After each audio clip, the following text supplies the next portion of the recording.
सभी को नमस्कार। छोटे छोटे प्रयासों की श्रृंखला में आप सभी का स्वागत है। आइए बिना समय गवाए बढ़ते हैं आज के हमारे महत्वपूर्ण प्रश्नों पर। आज का हमारा पहला प्रश्न है, राजस्थान में मीनाकारी की थेवा कला के लिए कौन सा स्थान प्रसिद्ध है? Option A Barmer, option B Pratapgarh, option C Nathdwara, option D Jobner. इसका सही आंसर हो जाएगा ऑप्शन बी प्रतापगढ़। अगला प्रश्न है, राजस्थान में थेवा कला के लिए प्रसिद्ध परिवार कौन सा है? ऑप्शन ए सुथार परिवार, ऑप्शन बी जोशी परिवार, ऑप्शन सी गौरी परिवार, ऑप्शन डी सोनी परिवार। तो आपको बताना है कि थेवा कला के लिए राजस्थान में कौन सा परिवार प्रसिद्ध है। तो इसका सही आंसर हो जाएगा ऑप्शन डी सोनी परिवार थेवा कला के लिए प्रसिद्ध है। पिछली वीडियो में हमने बात की थी कि फट चित्रांकन के लिए जो कि सापुरा भीलवाड़ा की प्रसिद्ध है, वहाँ का जोशी परिवार फट चित्रकला के लिए प्रसिद्ध है। और जब ख्वाजा साहब का उर्स का आयोजन होता है अजमेर में, तब उस उर्स का उद्घाटन भीलवाड़ा के गौरी परिवार के द्वारा किया जाता है। अगला प्रश्न है, बेल्जियम कांच पर सोने चांदी का सूक्ष्म चित्रांकन थेवा कला कहलाता है। थेवा कला के प्रवर्तक हैं। तो आपको बताना है कि थेवा कला के प्रवर्तक कौन है। Option A Maheshraj Soni, option B Nathuji Soni, option C है राजेंद्र कुमार सोनी, ऑप्शन डी है गिरीश कुमार सोनी। तो इसका सही आंसर हो जाएगा ऑप्शन बी नाथूजी सोनी थेवा कला के प्रवर्तक हैं। अगला प्रश्न है, थेवा कला के क्षेत्र में योगदान के लिए महेशराज सोनी को किस वर्ष पद्मश्री से सम्मानित किया गया? ऑप्शन ए वर्ष 2000 में, ऑप्शन बी वर्ष 2010 में, ऑप्शन सी वर्ष 2015 में, ऑप्शन डी वर्ष 2005 में। तो इसका सही आंसर हो जाएगा ऑप्शन सी वर्ष 2015 में महेशराज सोनी को पद्मश्री से सम्मानित किया गया थेवा कला के क्षेत्र में अपने महत्वपूर्ण योगदान के लिए। अब बात करेंगे अपन थेवा कला के बारे में विस्तृत जानकारी की। थेवा कला क्या होती है, पहले बात कर लेते हैं। बेल्जियम कांच पर सोने चांदी का सूक्ष्म चित्रांकन करना ही थेवा कला कहलाता है। थेवा कला एक प्रकार से कांच पर की जाने वाली मीनाकारी है। इसमें मुख्यतः जो कांच प्रयोग में लिया जाता है वह हरे रंग का होता है और यह कला बहु बेटियों को नहीं सिखाई जाती है। इस कला के तहत महिलाओं के आभूषण, सजावटी सामान, प्रतिमाएं आदि बनाई जाती है। थेवा कला के जनक, अभी अपन ने बात की थी, थेवा कला के जनक नाथूजी सोनी है और थेवा कला के लिए प्रसिद्ध स्थान है प्रतापगढ़। इसके बाद है थेवा कला के लिए प्रसिद्ध परिवार कौन सा है? तो थेवा कला के लिए प्रतापगढ़ का सोनी परिवार प्रसिद्ध है। सोनी परिवार भारत का एकमात्र ऐसा परिवार है जिसे किसी हस्तकला के लिए एक ही परिवार के व्यक्तियों को 8 बार राष्ट्रपति पुरस्कार मिल चुका है। ठीक है, तो वह है सोनी परिवार जिसे 8 बार राष्ट्रपति पुरस्कार मिल चुका है। इसके बाद है थेवा कला को जीआई टैग भी मिला है। ये मिला है 2014 में थेवा कला को जीआई टैग मिल चुका है और थेवा कला पर 2002 में 5 रुपये का डाक टिकट जारी हो चुका है। और थेवा कला को अंतर्राष्ट्रीय स्तर पर पहचान दिलाने वाले व्यक्ति थे जस्टिस बकी। कौन थे? जस्टिस बकी। अब बात करते हैं अपन थेवा कला के महत्वपूर्ण कलाकार कौन कौन से या प्रमुख कलाकार कौन कौन से। सबसे पहले महेशराज सोनी, जिन्हें 2015 में पद्मश्री से सम्मानित किया गया। उसके बाद राजेंद्र कुमार सोनी और उसके बाद गिरीश कुमार सोनी और नाथूजी सोनी थेवा कला के जनक हैं। अब बात करते हैं अपन राजस्थान लघु उद्योग निगम, जिसे अपन राजसिको के नाम से भी जानते हैं। यह हस्तकला उद्योग को सर्वाधिक संरक्षण देने वाली संस्था है। इसकी स्थापना 3 जून 1961 को हुई थी और इसका मुख्यालय जयपुर में है। यह संस्था हस्तकलाकारों का सामान राजस्थली शोरूम के नाम से बेचती है और यह प्रश्न अलग अलग एग्जामों में पूछे गए हैं। इसके बाद राजस्थान में हस्तकला का सबसे बड़ा केंद्र कौन सा है? तो राजस्थान में हस्तकला का सबसे बड़ा केंद्र है बरोनाड़ा जोधपुर। और राजस्थान में हस्तकला का तीर्थ किसे कहते हैं? तो राजस्थान में हस्तकला का तीर्थ जयपुर को कहते हैं। अब बात करते हैं अपन अगले प्रश्न पर। अगला प्रश्न है, राजस्थान का वह प्रसिद्ध स्वतंत्रता सेनानी जिसे लोग दा साहब के नाम से जानते हैं कौन है? Option A Motilal Tejawat, option B Haribhau Upadhyay, option C Jamnalal Bajaj, option D Kesari Singh Barhath. तो आपको बताना है कि दास साहब के नाम से किसे जाना जाता है। तो इसका सही आंसर हो जाएगा ऑप्शन बी हरिभाऊ उपाध्याय।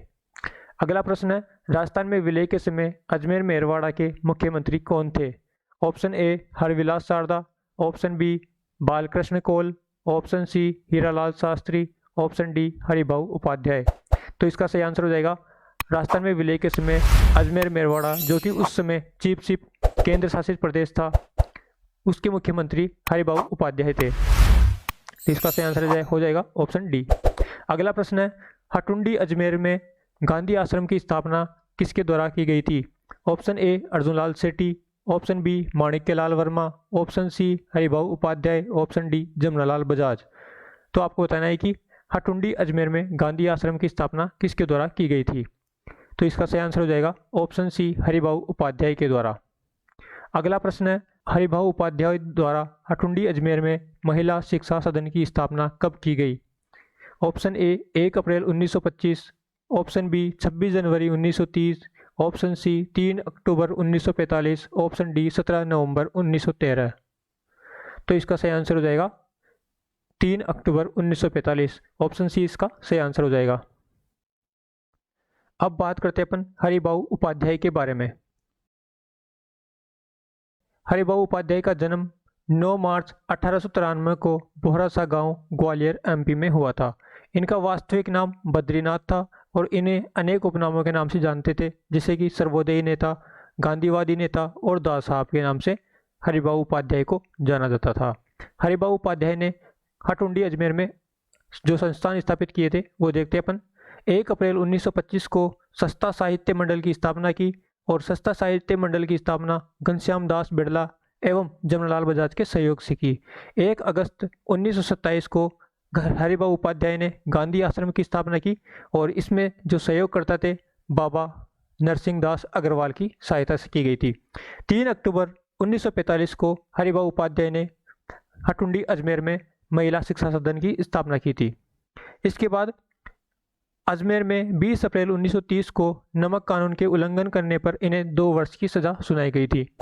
इसके बाद सन 1952 में जब अजमेर मेरवाड़ा जो कि केंद्र शासित प्रदेश था उसका अलग से विधानसभा क्षेत्र था और उस समय इसके प्रथम व एकमात्र मुख्यमंत्री हरिभाऊ उपाध्याय बने थे, जो कि सन 1952 में बने थे। और इस विधानसभा को धारासभा के नाम से जानते थे, जिसमें कुल 30 सदस्य थे और 1 नवंबर 1956 को धारासभा का विलय राजस्थान में कर दिया गया था। ठीक है। इसके बाद मोहनलाल सुखाड़िया सरकार में हरिभाऊ उपाध्याय वित्त मंत्री व शिक्षा मंत्री के पद पर रहे थे। अब बात करते हैं अगले प्रश्न पर। अगला प्रश्न है, निम्न में से किस समाचार पत्र के संपादक हरिभाऊ उपाध्याय थे? Option A Aangi Baan, option B Rajasthan, option C Tyagbhoomi, option D Prajasevak. तो इसका सही आंसर हो जाएगा ऑप्शन सी त्यागभूमि। अगला प्रश्न है, त्यागभूमि हिंदी समाचार पत्र के 64 में से कितने पृष्ठ स्त्रियों की सामाजिक जागृति हेतु आरक्षित थे? ऑप्शन ए 28 पृष्ठ, ऑप्शन बी 16 पृष्ठ, ऑप्शन सी 50 पृष्ठ, ऑप्शन डी 10 पृष्ठ। आपको बताना है कि जो त्यागभूमि हिंदी समाचार पत्र था इसमें कुल 64 पृष्ठ थे। इनमें से कितने पृष्ठ स्त्रियों की सामाजिक जागृति हेतु आरक्षित थे? तो इसका सही आंसर हो जाएगा ऑप्शन बी 16 पृष्ठ। अगला प्रश्न है, त्यागभूमि हिंदी समाचार पत्र का प्रकाशन कब व कहाँ से किया गया? ऑप्शन ए 1932 में ब्यावर से, ऑप्शन बी 1927 में अजमेर से, ऑप्शन सी 1940 में जयपुर से, ऑप्शन डी 1919 में वर्धा से। तो इसका सही आंसर हो जाएगा ऑप्शन बी 1927 में अजमेर से त्यागभूमि समाचार पत्र का प्रकाशन किया गया था। अगला प्रश्न है, निम्न रचनाओं में से कौन सी रचना हरिभाऊ उपाध्याय की नहीं है? ऑप्शन ए मूलकरा मीठा ठग, ऑप्शन बी युग धर्म, ऑप्शन सी साधना के पथ पर, ऑप्शन डी सर्वोदय की बुनियाद। आपको बताना है कि इन रचनाओं में से कौन सी रचना हरिभाऊ उपाध्याय की नहीं है। तो इसका सही आंसर हो जाएगा ऑप्शन ए मूलकरा मीठा ठग। आपको कमेंट बॉक्स में जवाब देना है कि मूलकरा मीठा ठग किसकी रचना है। अब बात करते हैं अपन हरिभाऊ उपाध्याय के प्रमुख समाचार पत्र और इनकी प्रमुख रचनाएं कौन कौन सी थी।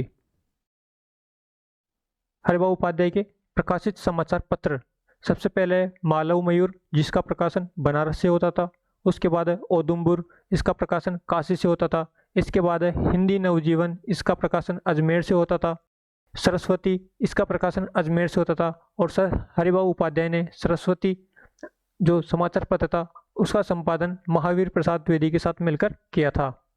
इसके बाद है कर्मभूमि, इसका प्रकाशन अजमेर से होता था और जो सबसे महत्वपूर्ण है त्यागभूमि, इसका प्रकाशन सन 1927 में अजमेर से होता था।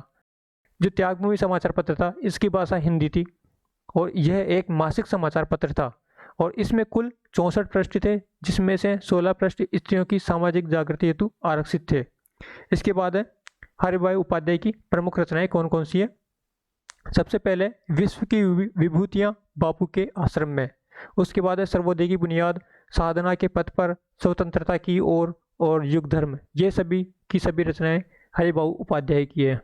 अब बात करते हैं सन 1964 में हरिभाऊ उपाध्याय को राजस्थान साहित्य अकादमी उदयपुर द्वारा मनीषी उपाधि से सम्मानित किया गया। सन 1966 में पद्म भूषण से सम्मानित किया गया और अपने जीवन का बहुमूल्य योगदान देने के बाद 25 अगस्त 1972 को हरिभाऊ उपाध्याय जी की मृत्यु हो गई। दोस्तों, यह आज के हमारे महत्वपूर्ण प्रश्न थे जो कि गत वर्षों के एग्जाम में पूछे गए थे। आपको यह प्रयास कैसा लगा, कमेंट बॉक्स में अपनी राय जरूर बताइएगा ताकि हमारे द्वारा भावी सुधार किया जा सके। प्रयासों की इसी श्रृंखला में मिलते हैं अगले पार्ट में। तब तक के लिए सभी को नमस्कार।